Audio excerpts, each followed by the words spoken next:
दोस्तों टी20 और ODI squad का ऐलान। इंडिया के एक नहीं दो कप्तान, लेकिन सिलेक्शन के इन 5 फैसलों ने सीरीज से पहले कर दिया ऐलान। तो अब आपको इंडियन टीम इंडिया के खिलाफ 5 मैचों की टी20 सीरीज और उसके बाद 3 मैचों की ओडीआई सीरीज खेलते हुए नजर आएगी, जिसके बाद इंडियन टीम को डायरेक्ट चैंपियंस ट्रॉफी खेलने जाना है। तो ऐसे में जो ओडीआई टीम आपको इंग्लैंड के खिलाफ नजर आएगी, वही टीम आपको चैंपियंस ट्रॉफी में नजर आएगी। बस एक बदलाव ये होगा कि इंग्लैंड वाली ओडीआई सीरीज में बुमराह नहीं होंगे, लेकिन चैंपियंस ट्रॉफी में वो आपको 101% नजर आएंगे। और मैं आपको बता दूं, सिलेक्शन मीटिंग हो चुकी है, टीम जो है डिसाइड हो चुकी है, बस जो ऐलान होना बाकी है। लेकिन जो सोर्सेज से हमें खबर मिली है कि वो कौन से 15 खिलाड़ी हैं जो ओडीआई और टी20 में जाएंगे, मैं आपको इस वीडियो में बताने जा रहा हूं।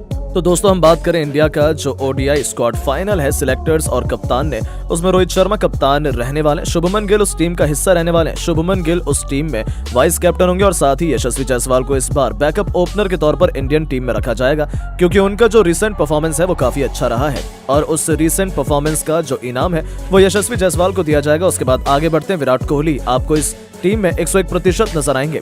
टेस्ट सीरीज में वो कुछ कमाल नहीं कर पाए, टेस्ट का फॉर्मेट अलग होता है, ओडीआई अलग होता है, तो ओडीआई में तो आपको विराट कोहली को लेना ही होगा।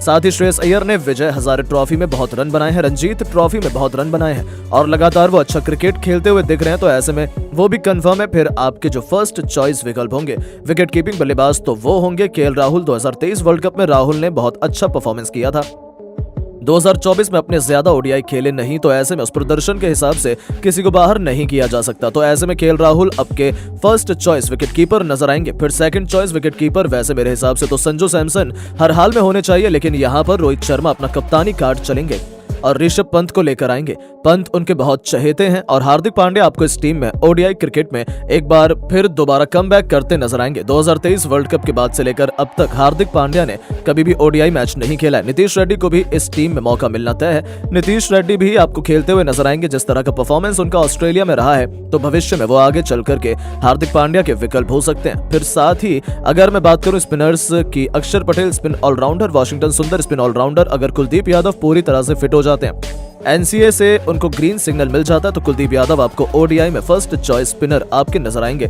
और अगर आगे बढ़े हम तेज गेंदबाजी की, तो जसप्रीत बुमराह ओडीआई सीरीज नहीं खेलेंगे। मोहम्मद सिराज जिसका हिस्सा होंगे ओडीआई का, अर्शदीप सिंह हिस्सा होंगे और साथ ही मोहम्मद शमी का भी एक बार फिर से कमबैक इंडियन टीम में होता हुआ नजर आ सकता है। शमी लगातार क्रिकेट खेल रहे हैं, अच्छा क्रिकेट खेल रहे हैं और वो आपको टीम में नजर आ सकते हैं। तो ये आपका ओडीआई स्क्वाड हो सकता है जिसका जल्दी ऐलान होगा।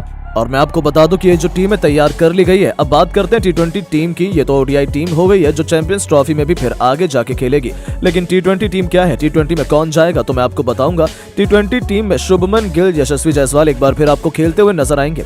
बीसीसीआई ने बता दिया है कि भाई आप दोनों को सीरीज खेलनी हो तो आप तैयार हो जाओ। इस टी20 सीरीज को खेलने के लिए संजू सैमसन भी इस टीम का हिस्सा रहेंगे। आगे बढ़े तो आपको कप्तानी करते हुए सूर्य कुमार यादव नजर आएंगे, रिंकू सिंह नजर आएंगे, रियान पराग अगर फिट हो जाते हैं तो वो भी इस टी20 टीम का हिस्सा नजर आएंगे। हार्दिक पांड्या नजर आएंगे, नीतीश रेड्डी नजर आएंगे, वाशिंगटन सुंदर भी आपको इस टीम का हिस्सा नजर आएंगे। साथ ही शिवम दुबे, अक्षर पटेल, रवि बिश्नोई आपके ऑलराउंडर और स्पिनर आपकी जो टीम में पूरी जगह वो उसको भरेंगे। और आखिरी में तेज गेंदबाज की बात करें, अर्शदीप का नाम पक्का है, आवेश खान का नाम ऑलमोस्ट पक्का है और मुकेश कुमार आपके थर्ड चॉइस तेज गेंदबाज हो सकते हैं। तो भाई साहब बहुत ज्यादा मत्था बच्ची हुई है, क्योंकि आपने जिस तरह से ऑस्ट्रेलिया में परफॉर्मेंस किया उससे आपकी बहुत बदनामी हुई, आप WTC फाइनल में क्वालिफाई भी नहीं कर पाए। तो ऐसे में अब ये जो आईसीसी इवेंट चैंपियंस ट्रॉफी आपके सर पर खड़ी है, तो उसके लिए आपको एक अच्छी टीम बनानी है, दमदार टीम बनानी है और वो तभी बन पाएगी जब सिलेक्टर सही फैसला लेंगे। और चैंपियंस ट्रॉफी से पहले इंग्लैंड के खिलाफ 3 ओडीआई बहुत इंपॉर्टेंट रहने वाले हैं। अगर उसमें आपको एक प्लेइंग 11 सेट हो जाता है तो फिर वही आगे चलकर चैंपियंस ट्रॉफी में भी खेलता हुआ आपको नजर आएगा। तो ऐसे में उम्मीद है कि इंडियन टीम पहले इंग्लैंड को हराएगी और फिर चैंपियंस ट्रॉफी 2025 में तिरंगा जरूर लहराएगी। तो दोस्तों ये थी भारतीय टीम की स्क्वाड जो इंग्लैंड सीरीज में नजर आ सकती है। लेकिन दोस्तों अब आपको क्या लगता है, कोई और बदलाव होना चाहिए तो आप नीचे कमेंट करके जरूर बताएं और ऐसी शानदार खबरों के लिए चैनल को सब्सक्राइब जरूर करें। धन्यवाद। नमस्कार दोस्तों, यदि आप भी भारत और ऑस्ट्रेलिया के बीच खेले जा रहे 5 मैचों की वनडे सीरीज के पहले मैच का देखकर खेल खुश हैं, तो हमारी इस वीडियो को दिल से एक लाइक जरूर कीजिएगा। दोस्तों आज हमारी वीडियो का लाइक टारगेट सिर्फ 500 लाइक्स का है, तो दोस्तों वीडियो को दिल से लाइक जरूर करें। दोस्तों जैसा कि आप सभी जानते हैं कि फिलहाल अभी भारतीय टीम ऑस्ट्रेलिया के दौरे पर है, जहां दोनों टीमों ने पहले 5 मैचों की बॉर्डर गावस्कर सीरीज खेली, जिसमें ऑस्ट्रेलिया ने भारत को 3-1 से हराया। अब उसके बाद दोनों टीमों के बीच 5 मैचों की वनडे सीरीज शुरू होने वाली है, जिसका पहला मुकाबला आज से शुरू हो चुका है, जिसमें पहले वनडे मुकाबले में भारतीय टीम ने ऐसा कमाल कर दिखाया जिसकी कल्पना कभी ऑस्ट्रेलिया की टीम ने नहीं की होगी।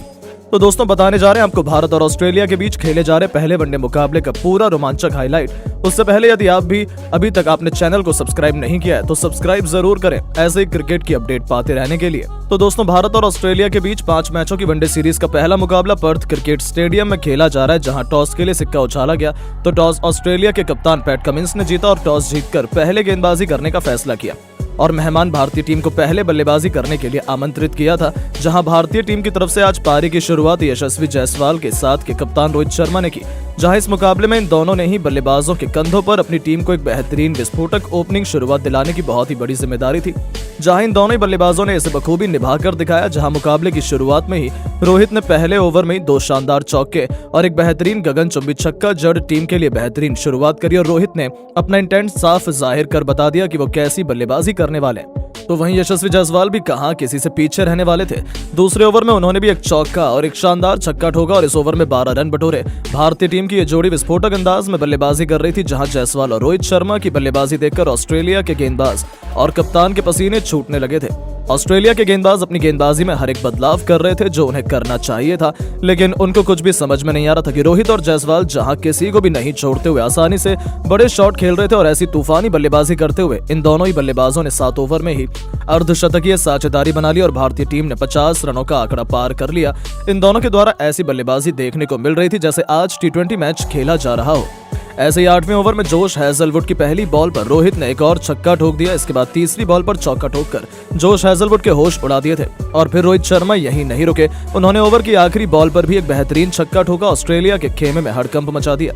रोहित शर्मा की तूफानी विस्फोटक बल्लेबाजी मैदान पर कोहराम मचा रही थी। वहीं दूसरी तरफ यशस्वी जायसवाल का बल्ला भी जमकर आग उगल रहा था और उन्होंने 10वें ओवर में मिचेल मार्श को आड़े हाथों लेते हुए इनके ओवर में 2 बेहतरीन छक्के और एक शानदार चौका लगाकर ऑस्ट्रेलिया को बैकफुट पर ला दिया था। ये दोनों ही वनडे मुकाबले को T20 की तरह खेल रहे थे और ताबड़तोड़ विस्फोटक अंदाज में ऑस्ट्रेलिया के गेंदबाजों की जमकर कुटाई कर रहे थे। एक तरफ से रोहित शर्मा का बल्ला मैदान पर तूफान मचा रहा था तो दूसरी तरफ यशस्वी जायसवाल अपने अलग ही अंदाज में बल्लेबाजी कर रहे थे, जहां 11वें ओवर में बेहतरीन 2 छक्के ठोककर रोहित शर्मा ने अपना विस्फोटक अर्धशतक सिर्फ 30 गेंदों में पूरा कर लिया था। साथ ही उन्होंने भारतीय टीम को 100 रनों का आंकड़ा भी पार करा दिया था।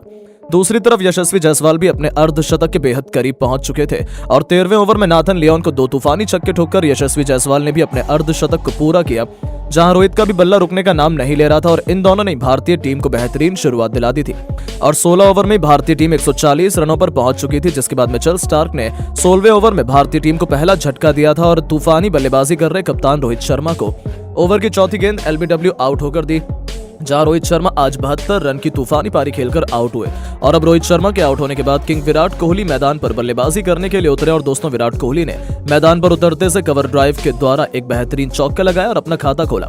इसके बाद तो कोहली का बल्ला यहीं नहीं रुका और उन्होंने एक तूफानी छक्का ठोका और भारतीय टीम को 170 रनों के पार पहुंचाया। अब विराट कोहली ने यशस्वी जायसवाल के साथ साझेदारी बनाना शुरू कर दिया था और अपनी टीम के स्कोर को आगे बढ़ाने लगे थे, जहां विकेट गिरने का कोई भी दबाव भारतीय बल्लेबाजों के ऊपर नहीं लिया गया था और कोहली ने आते से ही बड़े शॉट खेलकर इसको साबित कर दिया था। इसके बाद अगले ओवर में यशस्वी जायसवाल ने एक बार फिर हाथ खोले और 3 बेहतरीन चौके नाथन लियोन के ओवर में ठोक दिए थे, जहां यशस्वी जायसवाल अपने शतक के करीब बढ़ रहे थे तो वहीं भारतीय टीम से 200 रनों का आंकड़ा कुछ ज्यादा दूर नहीं था। 20 ओवर में भारतीय टीम का स्कोर 192 रन हो चुका था तो वहीं विराट कोहली ने पैट कमिंस के अगले ओवर में 2 चौके ठोककर भारतीय टीम को 200 रनों के पार पहुंचाया। इसके बाद जायसवाल ने 2 बेहतरीन चौके लगाए और अपना तूफानी शतक भी जड़ दिया। जहां यशस्वी जायसवाल का बल्ला आज मैदान पर तूफान मचा रहा था तो वहीं विराट कोहली भी इनसे पीछे नहीं रहे और इन्होंने जोश हेजलवुड के ओवर में एक नजाकत भरा शॉट लगाया और चौका बटोरा। इसके साथ ही अब इन दोनों के बीच में 50 रनों से ज्यादा की साझेदारी हो चुकी थी। भारतीय टीम की इस तरह की बल्लेबाजी देखकर हर कोई हैरान था, जहां ऑस्ट्रेलिया की टीम का तो ऐसा हाल था मानो उनके पैरों तले जमीन खिसक गई हो। अब शतक लगाने के बाद तो यशस्वी जायसवाल ने अपनी लय ही बदल ली थी और भी ज्यादा विस्फोटक अंदाज में बल्लेबाजी करने लगे थे। तो वहीं इनकी तरह ही तूफानी विस्फोटक अंदाज विराट कोहली ने भी अपना रखा था, जहां विराट कोहली ने इस बार नाथन लियोन को अपना निशाना बनाया और उनके ओवर में 2 चौके लगाकर गेंद को बाउंड्री की सैर कराई, जिसमें एक कवर ड्राइव विराट कोहली ने शानदार तरीके से लगाया था, जहां एक ओवर में भारतीय टीम के लिए बड़ा शॉट आ रहे थे और टीम का स्कोर आसानी से आगे बढ़ रहा था। विराट कोहली जहां अपने अर्धशतक के बेहद करीब थे तो वहीं इनके बाद अगले ओवर में यशस्वी जायसवाल ने मिचेल स्टार्क की गेंद पर एक गगनचुंबी छक्का ठोका और गेंद स्टेडियम की छत पर जाकर गिरी। इस प्रकार इन दोनों ने मिलकर भारतीय टीम को 250 रनों के पार पहुंचा दिया और दोनों के बीच अब 80 रनों से ज्यादा की साझेदारी हो चुकी थी। लेकिन अगला ओवर लेकर आए पैट कमिंस ने भारतीय टीम को तगड़ा झटका दिया और ओवर की दूसरी गेंद पर जायसवाल को जोश हेजलवुड के हाथों कैच आउट करवाकर पवेलियन की राह दिखाई, जहां पर यशस्वी जायसवाल बेहतरीन 137 रन बनाकर आउट हुए। और जब यशस्वी जायसवाल आउट हुए तो भारतीय टीम ने 266 रन बना लिए थे। वहीं विराट कोहली